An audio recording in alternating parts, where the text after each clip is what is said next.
مۆساد یان تەونی جاڵجاڵۆکە دیویناوەی دەستگای هەواڵگری ئیسرائیل. دەستگای مۆسادی ئیسرائیل لە ساڵی 1949 تەنها دوای ساڵێک لە دروستبوونی ئیسرائیل دامەزرا. ئەرکی سەرەکی ئەم دەستگایە سەرەڕای ئۆپەراسیۆنە کردەییەکان، کۆکردنەوە و شیکاری زانیاریە لەسەر لایەنە نەیارەکانی ئیسرائیل لە دەرەوە و ناوەوەی وڵات.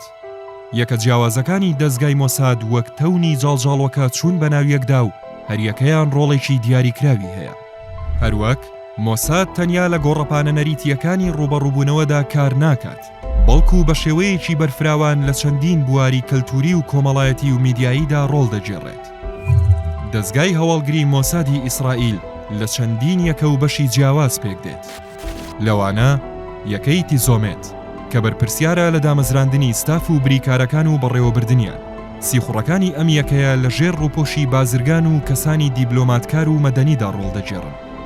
یەکەی میفراتس بەرپرسیارە لە بەڕێوەبردنی جەنگاوەرە شاراوەکان. ئەم یەکەیە بەرپرسیارە لە ئەنجامدانی ئۆپەراسیۆن لە وڵاتانی عەرەبی. یەکەی تێڤێل بەرپرسە لە هاوکاری شاراوە لەگەڵ دەستگا هەواڵگریە بیانیەکان. یەکەی مێدزادە تایبەتمەندە لە ئەنجامدانی ئەرکە زۆر هەستیارەکان وەک ئۆپەراسیۆنی نیمچە سەربازی و جەنگی دەرونی. یەکەکانی دیکە تایبەتمەندن لە پڕۆپاگەندا، جەنگی زانیاری، پەرەپێدانی تەکنەلۆجیای کۆمپیوتەر و لێکۆڵینەوەی ئەلکترۆنی.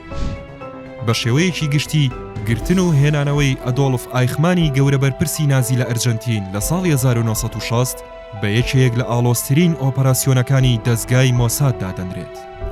یەکێکی دیکە لە کارە هەواڵگیریە بەناوبانگەکانی یەکەی تیزۆمێتی مۆساد ئۆپەراسیۆنێکە بە ناوی تاڵ. تاڵ ناوی خوازراوی ژنەبریکارێکی مۆساد بوو کە سەر بە خێزانێکی جوولەکەی عێراقی بوو. ئەم کچە خۆی وەک کچە پەنابەرێکی مەسیحی ناساند بوو. ئەرکەکەی ئەوە بوو کە زانیاری لە دیبلۆماتکارە عەرەبەکان کۆبکاتەوە. مۆساد لە ژێر دروشمی بینینی نەبینرا و ئەنجامدانی ئەرکە مەحاڵەکاندا خۆی وەک پارێزەری سەرەکی ئاسایشی نیشتیمانی ئیسرائیل دەناسێنێت. قسەی کۆتایی ڤار دەیکات.